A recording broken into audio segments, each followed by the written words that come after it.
प्यारे बच्चों, सुप्रभात। मेरी पाठशाला की हिंदी कक्षा में आप सभी का स्वागत है। आज हम पढ़ेंगे ज्ञान सागर पुस्तक से पाठ 12 पौधे के पंख।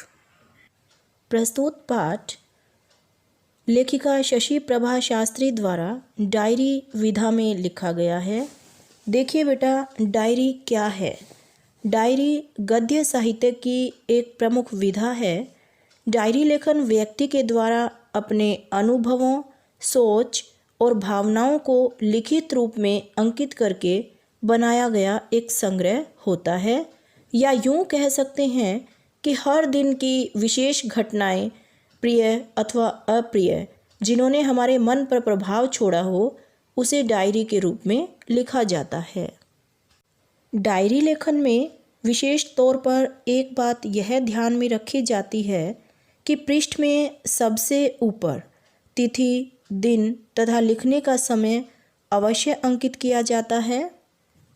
तो देखिए बेटा, यह पाठ डायरी शैली में 24-25 जनवरी 1962 में लिखा गया था। लेखिका ने इस पाठ के माध्यम से बच्चों के सर्वांगीण विकास पर बल दिया है। देखिए बेटा, जिस प्रकार एक छोटे पौधे को बढ़ने के लिए खाद, पानी, सूर्य का प्रकाश आदि सभी वस्तुएं उचित मात्रा में चाहिए, उसी प्रकार एक बालक को भी उचित वातावरण की आवश्यकता होती है, अन्यथा वह हीन भावना से ग्रस्त होकर दब्बू प्रवृत्ति का बन जाता है। तो आइए देखते हैं पाठ का सार।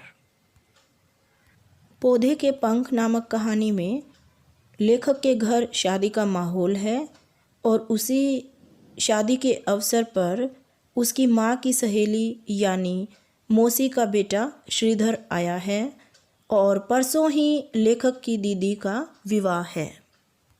विवाह के अवसर पर आप सभी को पता है कि कितनी घर में रौनक होती है, परंतु लेखक खुश न होकर सुबह से ही बहुत उदास बैठा है। लेखक को लगता है कि कहीं उसे श्रीधर से जलन तो नहीं होने लगी है। उसने आते ही सबसे पहले लेखक को उसके साथ बॉल से खेलने के लिए कहा था, जबकि लेखक को तो बॉल खेलनी ही नहीं आती थी।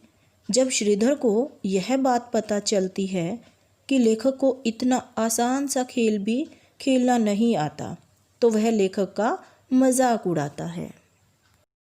लेखक को उसकी माँ, दादी, ताई आदि उसे बाहर जाकर खेलने नहीं देती थी।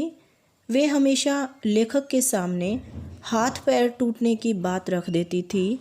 अपनी कोठी के सामने वाली कोठी में खेलते हुए बच्चों को देखकर हमेशा उसका मन ललचाता रहता था, जिसके कारण लेखक अपने लॉन में ही अपने नौकर किस्नू के साथ खेलता रहता था।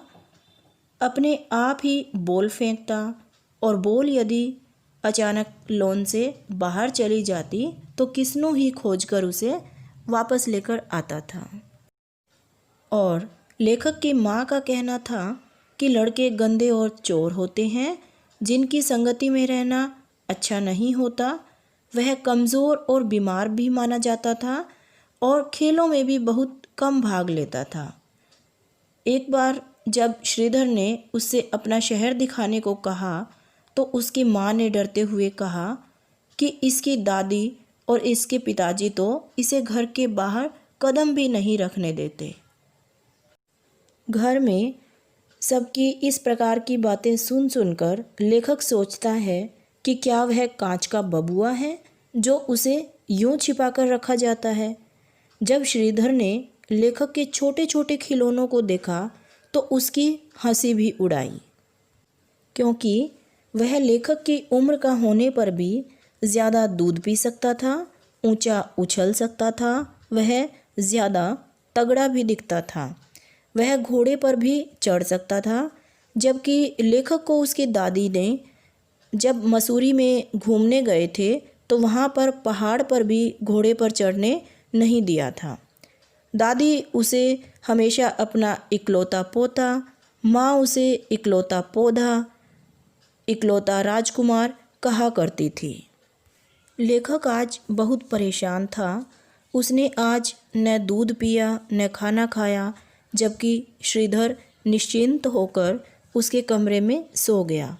लेखक की माँ हमेशा लेखक को अपने कमरे में ही सुलाती थी, परंतु आज लेखक ने अपने कमरे में किसी को नहीं आने दिया। श्रीधर सोया है, पर लेखक को नींद नहीं आ रही है। वह यह सब डायरी में लिख रहा था।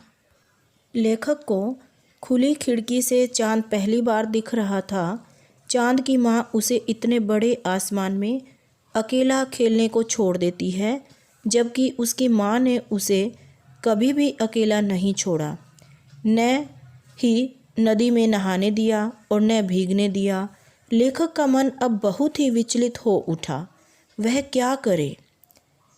मर जाए, कहीं भाग जाए या कहीं उड़ जाए? इन सब प्रश्नों से घिरकर वह बंधनमय जीवन से मुक्ति पाने अर्थात स्वतंत्र होने के लिए मचलने लगा। अर्थात उसके अरमानों को पंख लग जाते हैं। तो प्यारे बच्चों, हमें इस पाठ से यह शिक्षा मिलती है कि बहुत अधिक देखभाल बाल मन में कुंठा और जलन का भाव जागृत करती है। जिस प्रकार एक पौधा कमरे में रखे जाने की अपेक्षा बाह्य वातावरण में पूर्णतः विकसित होता है, उसी प्रकार बालक को भी सजग व्यवहार करने हेतु उचित वातावरण की आवश्यकता होती है। उम्मीद है आपको यह पाठ समझ आया होगा। मिलते हैं अगली वीडियो में, तब तक के लिए धन्यवाद। शुभ दिन।